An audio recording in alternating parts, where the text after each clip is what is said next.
আজকে যেই মহড়াটি আপনারা দেখলেন সেটা মূলত হচ্ছে ওইটি মহড়ারই ওই আলোচনা বা প্রস্তুতির একটা অংশ।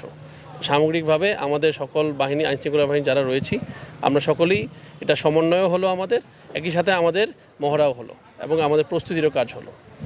এখন দ্বিতীয়ত যেটা বললেন যে আমাদের দুর্গম এলাকা বা যেখানে আমাদের ঝুঁকিপূর্ণ এলাকা রয়েছে, আমরা ইতিমধ্যে নির্বাচন কমিশন, জেলা প্রশাসন, উপজেলা প্রশাসন এবং আমরা এবং অন্যান্য আইনশৃঙ্খলা বাহিনীর সাথে গোয়েন্দা বাহিনী মিলেও আমরা সেগুলো চিহ্নিত করেছি।